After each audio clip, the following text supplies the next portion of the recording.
5 जानेवारीला जे तुम्ही युद्ध लढला होता, या शेवटी युद्धाचा निकाल जाहीर झालेला आहे. 5 जानेवारीला गट ब ची जी परीक्षा तुम्ही दिली, त्या 5 जानेवारीच्या गट ब च्या परीक्षेचा रिझल्ट एम-पी-एस-सीने आपल्या वेबसाईटवरती विद्यार्थ्यांच्या नावासह जाहीर केलेला आहे. मित्रांनो, अत्यंत इम्पॉर्टंट असा बऱ्याचशा लोकांचा जो अंदाज होता, की रिझल्ट यावेळेस सुद्धा हाय लेव्हलवरती जाईल. अगदी 60 लागू शकतो, 62 लागू शकतो, 65 लागू शकतो. परंतु पुन्हा एकदा एकदम एक धक्कातंत्र जे आपण म्हणू या रिझल्टमध्ये बघायला मिळालेलं आहे आणि अनेक विद्यार्थ्यांच्या चेहऱ्यावरती स्माईल पण आहे. ऑब्व्हियसली पेपर थोडासा अवघड होता. मी असं नाही म्हणत की पेपर खूपच सोपा होता. पण या महत्त्वाच्या दिवसाचा ज्या विद्यार्थ्यांना अनेक म्हणजे बऱ्याच दिवसापासून विद्यार्थी वाट बघत होते की नक्की सर रिझल्ट कधी लागेल, रिझल्ट कधी लागेल.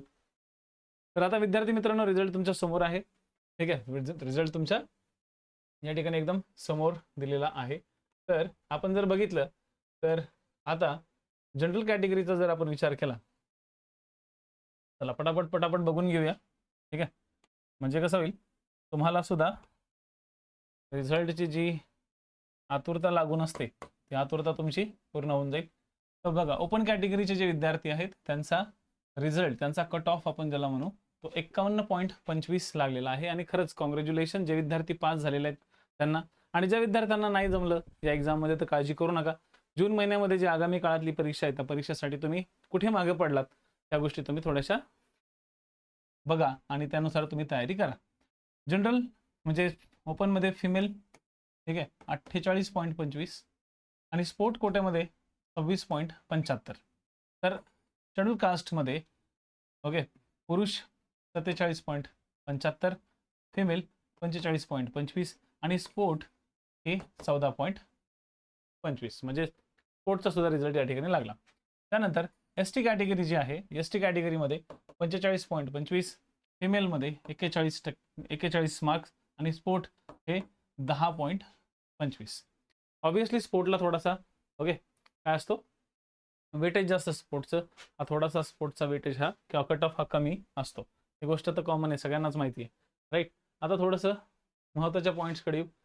ओके आता काही ज्या गोष्टी आहेत जसं आता एस बी सी, ठीक आहे, S B C, N T B यांचे सुद्धा या ठिकाणी आहेत. त्यानंतर डी टी, तर डी टीचा लागलेला 51 म्हणजे जवळपास त्याच मीन्स जनरल कॅटेगरीच्याच लेवलवरती मुलांचा लागलेला आहे.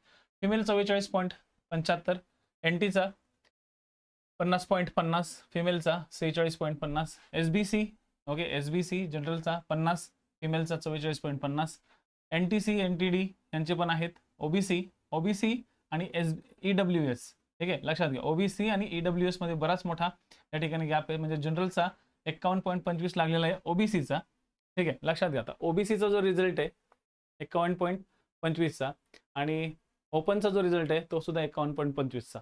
म्हणजे ओबीसी आणि ओपन यांच्यासाठी सेम या ठिकाणी काय लागलेले कट ऑफ लागलेत. फिमेल 48.25, ठीक आहे, स्पोर्ट 26.75. ई डब्ल्यू एस जे आहे ई डब्ल्यू एस मध्ये जनरल हे 45चा, फिमेल 40. लक्षात घ्या यामध्ये ओबीसी आणि ई डब्ल्यू एस, ओबीसी आणि ई डब्ल्यू एस मध्ये बराच मोठा गॅप आहे 48 आणि हे 40. ठीक आहे. आता हा महत्त्वाचा मुद्दा हा नाही आहे की का गॅप आहे वगैरे वगैरे, पण एक लक्षात ठेवा अनेक विद्यार्थ्यांनी ईडब्ल्यूएस चे सर्टिफिकेट बनवून घेतले होते. ईडब्ल्यूएस चे सर्टिफिकेट ज्यांनी बनवले त्यांचा नक्कीच फायदा झालेला आहे या ठिकाणी, राईट. तर हे सगळे कट ऑफ या ठिकाणी जाहीर झालेला आहे. ठीक आहे. ऑर्फन टाईप ए बी चा 20.50 आणि टाईप सी चा 45.50 लागलेला आहे.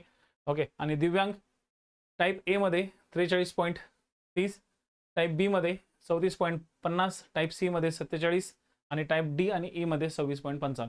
आता हा झाला तुमचा कट ऑफ. विद्यार्थ्यांना भरपूर मोठ्या प्रमाणात या ठिकाणी लिस्ट पण दिलेली मित्रांनो. आता इथून पुढची जी पातळी आहे किंवा इथून पुढचा जो तुम्हाला निर्णय घ्यायचा लाईफमध्ये, जर तुम्ही पास झाला आहात तर कॉंग्रॅच्युलेशन. पास झाला आहात तर लवकरात लवकर तुम्ही मुख्य परीक्षेच्या मागे लागा. उद्यापासून मी सुद्धा या आपल्या एमपीसीच्या चॅनलवरती मुख्य परीक्षेचे जे क्वेश्चन पेपर ॲनालिसिस आहे हे क्वेश्चन पेपर ॲनालिसिस या ठिकाणी स्टार्ट करेल. म्हणजे जेणेकरून मुख्य परीक्षेमध्ये सुद्धा तुम्हाला किरण गुरुजी एमपीसी चॅनल तुम्हाला साथ देईल आणि तुमच्या स्पर्धा परीक्षेच्या तयारीला आणखी चांगल्या पद्धतीने सुधारेल. तर stay tune with me. Okay. चॅनलला सबस्क्राईब करा जेणेकरून तुम्हाला आगामी काळात असलेल्या सगळ्या घडामोडींचा या ठिकाणी पूर्णपणे एक पाठपुरावा मिळेल. आणि बाकीच्या गोष्टी राहिल्या जर तुम्हाला कालच मी एक जनरली लेक्चर घेतलं होतं मेंटरशिपमध्ये, त्यामध्ये 10 प्रिन्सिपल्स सांगितलेले, तर ते एकदा लेक्चर्स नक्की पाहून घ्या. Thank you so much. Okay. Take care आणि जय हिंद.